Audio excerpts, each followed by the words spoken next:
Ahojte, vraciam sa ku vám po dlhšom čase a rozmýšľal som, akým videjkom by som začal a jedno z mojich najobľúbenejších sú nákupy za predchádzajúci mesiac.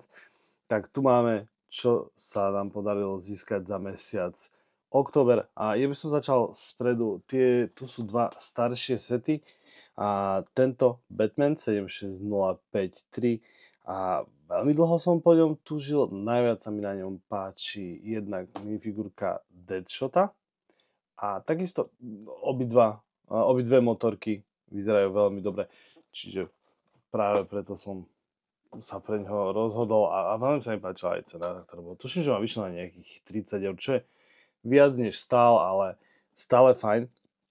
Ďalším je tento 76150 Spider-Man vs. Venom mech.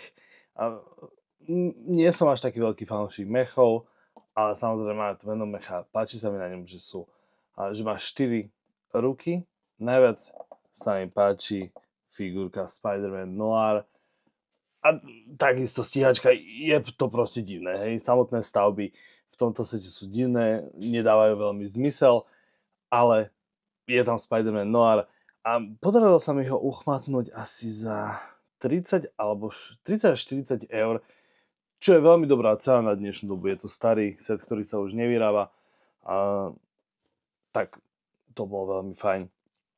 A ďalšími sú adventné kalendáre. Máme tu len 2 adventné kalendáre, aj napriek tomu, že sme traja, čo otvárame doma adventné kalendáre. Starší syn sa rozhodol pre minuloročný Lego Harry Potter, tak ten už som mal nejakú tú dobu. Čiže ten tu nie je, ten som nekupoval v oktobri. Máme tu samozrejme City pre najmladšieho, čo som dosť prekvapený, lebo som čakal, že on bude chcieť práve že tiež Marvel so mnou kalendár, ale rozhodol sa pre City, tak OK. A ja, samozrejme, Marvel, moja obľúbená téma. Veľmi sa teším. Trošku ma mrzí, že ukazujú na tých adventných kalendároch veľa detailov, veľa toho, čo tam bude. Najradšej by som len bol, len ak by povedali tému, že dajme tomu Lego Spider-Man. A to je všetko. Tak. A ku ďalším trošku väčším setom máme tu Minecraft Crafting Table. Musím povedať, že dokonalý set, dostal ho starší syn na narodeniny, sám si ho poskal. Veľmi je pekný, dá sa krásne vystaviť, dá sa s ním aj pohrať. Síce neobsahuje minifigurky, ale obsahuje takéto zmenšeniny, ako vidíte tu, je tu 8 postav z Minecraftu, teda postav alebo zvierat. A veľmi sa mi páči, a to ukážem, myslím, že z druhej strany to je ukázané, tieto vlastne biomy viete vybrať vonku. Ako vidíte, tu je len čisto mapa, keď ich dáte preč. A máme tu jaskyňu, dedinu a ostatné biomy, ktoré takto pekne naskladáte na seba. Je to veľmi rozkošné, ale veľká nevýhoda tohto setu obsahuje strašne veľa týchto 1x1 plochých, 1x1 tiles, tých, čo to sú?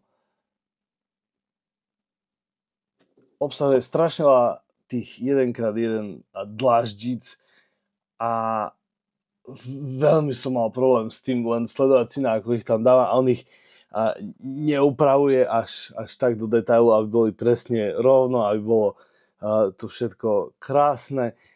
Čiže ja som sa s tým musel potom, potreboval som to proste spraviť, musel som ich upraviť, veľmi ich nemám rád, ťažko sa upravujú, aby boli pekne zarovnané.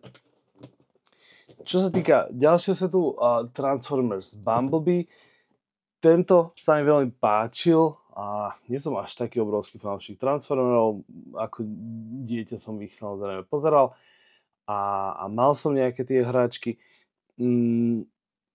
Tohto som kúpil hlavne kvôli tomu, že vlastníme už Optimus Prime a chcel som ho mať do zbierky. Ďalší Transformers je fajn a musím povedať, že veľmi som sa tešil na to, ako ho budem skladať.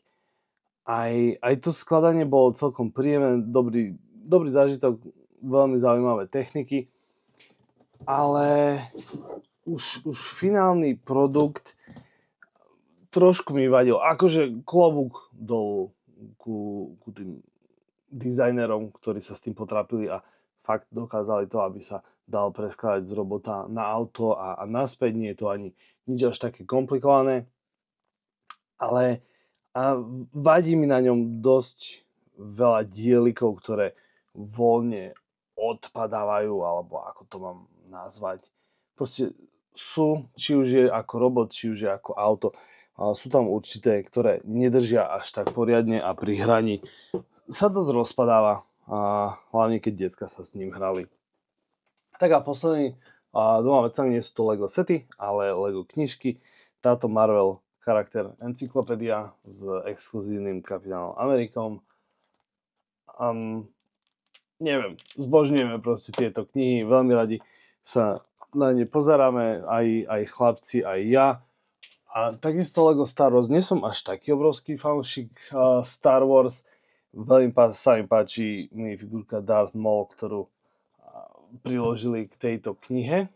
A musím povedať, že dosť veľa som sa naučil o Star Wars, na to, že som nevedel skoro vôbec nič.